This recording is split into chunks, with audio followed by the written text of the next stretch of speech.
Salut, c'est William. Aujourd'hui, il est enfin temps de vous partager ma dernière recette de Noël. Oui, ça aura été une période très intense sur YouTube. Je vous ai partagé beaucoup de recettes cette année pour Noël car j'étais très inspiré et j'avais vraiment très hâte de vous voir réaliser ces recettes à Noël. Ce sont vraiment des recettes qui m'ont tenu à cœur et je vais vous partager la recette de Noël que je vais faire pour mon Noël à moi cette année. Il s'agit d'un cheesecake extraordinairement moelleux avec plein de chocolat blanc, des cranberries dedans, avec des saveurs vraiment complexes puisqu'on va ajouter pas mal d'alcool aussi. Mais en tout cas, je suis très fier de cette recette de cheesecake. Je pense que c'est l'une de mes meilleures. Donc j'espère que vous allez l'essayer, notamment pour votre table de Noël ou même pour le Nouvel An. Donc c'est parti pour la recette. Alors notre cheesecake sera composé de 3 parties importantes. Tout d'abord, nous aurons une base biscuitée goût amaretti. Ensuite, nous aurons un appareil au cheesecake donc au chocolat blanc avec dedans des morceaux de cranberries. Le tout sera recouvert de ganache au chocolat blanc. J'ai décidé cette année de finir avec une recette à base de cranberries car c'est très traditionnel aux États-Unis de manger des cranberries pendant les fêtes de fin d'année. Et j'en ai trouvé pour la première fois dans mon supermarché ici à Lyon et ça m'a vraiment révolutionné mes idées pour Noël puisque c'est pas si cher que ça d'en trouver alors que je pensais que ça coûterait une fortune. En tout cas, pour notre confiture à base de cranberries, je vais tout de suite commencer par mettre mes cranberries dans ma marmite. Ensuite, j'ajoute du sucre blanc ainsi que des bâtons de cannelle. Vous pouvez bien sûr utiliser de la poudre si jamais vous n'en avez pas. Ce sera juste une saveur un petit peu différente. Ensuite, j'ajoute le zeste d'une orange et ensuite le jus d'une moitié d'orange. Vous pouvez utiliser le zeste de 2 clémentines ou le jus d'une clémentine, ce sera tout aussi bon. Et enfin, l'ingrédient dont je suis très fier dans cette recette, il s'agit de vin rouge. Vous pouvez utiliser plus de jus d'orange si jamais vous ne voulez pas mettre de vin ou d'alcool. Mais l'ajout du vin apporte une saveur de vin chaud, c'est super hivernal et parfait pour les fêtes de fin d'année. Et ça va très bien avec les cranberries, donc c'est pour ça que je l'utilise aujourd'hui. Et donc je vais cuire ça jusqu'à ce que j'ai une texture de confiture, donc que ce soit bien épais et que les sucres aient bien fondu et que les cranberries soient bien cuites. Au bout de 10 minutes de cuisson, vous pouvez voir qu'on a un appareil assez épais. C'est tout simplement car les cranberries ont énormément de pectine et donc c'est ce qui gélifie les confitures notamment.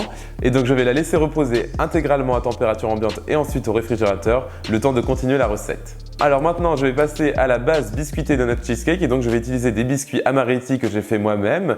Je viens tout juste de vous partager sur YouTube comment faire ces biscuits amaretti. La recette est extrêmement facile et ils sont délicieux, donc faites-les vous-même, ce sera parfait. Et donc, je vais les réduire en poudre au mixeur et ensuite ajouter un petit peu de beurre fondu jusqu'à ce que j'ai la texture un peu sable humide des cheesecakes comme d'habitude et j'étale le tout dans ma base de mon moule. Comme vous pouvez voir, j'utilise un moule rond de 20 cm de diamètre que j'ai bien graissé et j'ai mis du papier sulfurisé sur la base mais aussi sur les bords du cheesecake. Et il ne s'agit pas d'un moule à fond amovible, tout simplement car je me suis habitué à utiliser ce moule et je l'adore maintenant dès que je fais des cheesecakes et j'arrive bien à les retourner quoi qu'il en soit, donc c'est pas un problème ici. Mais bien sûr, utilisez un moule amovible si jamais vous préférez. Ma base biscuitée est bien étalée dans mon moule, donc maintenant je vais la faire cuire dans mon four préchauffé à 180 degrés Celsius pendant environ 10 à 15 minutes jusqu'à ce qu'elle soit bien dorée et ensuite on la laissera refroidir intégralement avant de passer à la suite. Pour notre appareil à cheesecake, je vais tout de suite commencer par faire fondre du chocolat blanc avec de la crème liquide. Ça va faire une sorte de ganache très fine et très liquide qu'on va ensuite ajouter dans l'appareil. Et je vais ensuite battre mon Philadelphia tout seul pour le détendre un peu. Ça va prendre quelques secondes. Génial, maintenant je racle bien les bords de mon saladier et vous allez voir que je vais le faire dès que j'ajoute un ingrédient, c'est très important quand il s'agit de cheesecake. Et maintenant je vais ajouter mon sucre blanc et mon extrait naturel de vanille et mélanger à nouveau.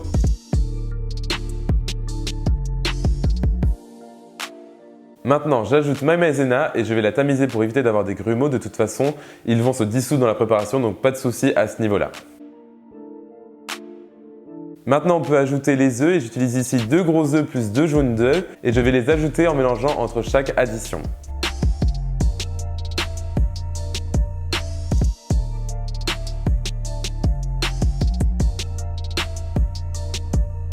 Parfait, maintenant il ne manque plus que notre sorte de ganache au chocolat blanc. Je l'ajoute tout en battant et notre appareil est prêt. Ensuite, on va pouvoir le mettre dans notre moule avec notre base biscuitée magnifique. Alors j'ai mis presque tout mon appareil à cheesecake, maintenant je vais ajouter de la confiture de cranberries qu'on vient juste de réaliser, par poche à peu près. Je vais faire un petit effet marbré avec un couteau et ensuite je vais recouvrir le tout de mon restant d'appareil à cheesecake.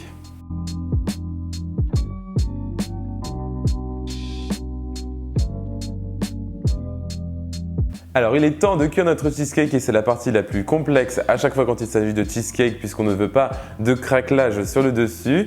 Donc je vais réaliser un bain-marie, je fais ça à chaque fois pour mes cheesecakes. Et donc je mets mon moule dans un autre moule, j'ajoute mon eau et ensuite je vais mettre le tout dans mon four préchauffé à 180 degrés Celsius pendant 20 minutes.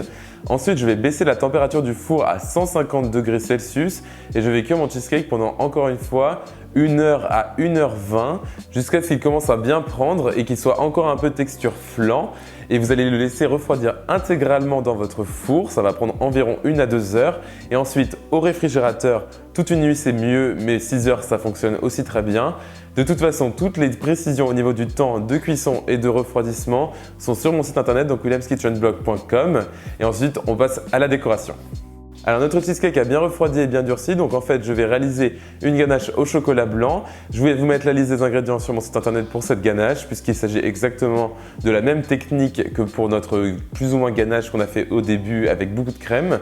Ici il y en a un peu moins car on veut une texture beaucoup plus épaisse. Et je vous conseille d'abord de ne pas faire la même erreur que moi, c'est-à-dire de démouler votre cheesecake avant de mettre la ganache, puisque quand j'ai démoulé mon cheesecake, j'ai enlevé la moitié de la ganache avec. Bon, ensuite je l'ai remise et je l'ai étalée à nouveau dessus, mais c'est beaucoup plus simple de démouler en premier votre cheesecake et ensuite de recouvrir avec un petit peu de ganache. Ensuite, j'utilise le restant de ma ganache pour décorer les bords de mon cheesecake. Donc j'ai fait un peu n'importe quoi avec ma poche à douille, mais ça change de mes décorations habituelles, donc je suis assez content. Ensuite, on ajoute notre confiture de cranberries au centre du cheesecake. Je décore le tout avec des copeaux de chocolat blanc et notre cheesecake est prêt.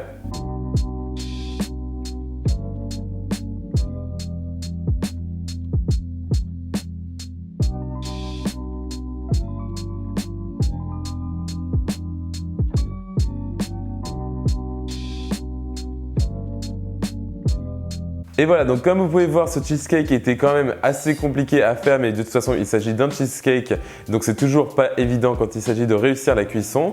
Mais finalement, il suffit de suivre toutes les indications et vous allez réussir votre cheesecake, il sera délicieux et super beau. Essayez cette recette pour les fêtes de fin d'année, vos amis ou votre famille vont en être dingues. Il est super beau, il impressionne facilement et il est vraiment bon, donc c'est forcément une réussite. La recette complète est sur mon site internet, donc williamskitchenblog.com. Pensez à me suivre sur mes réseaux sociaux, donc Facebook, Twitter, Instagram et Snapchat. Tous les liens sont juste en dessous de cette vidéo. Abonnez-vous à ma chaîne YouTube, ça m'aide énormément pour 2019 et mettez-moi un petit pouce bleu. Et on se retrouve très vite pour une prochaine recette délicieuse. Salut!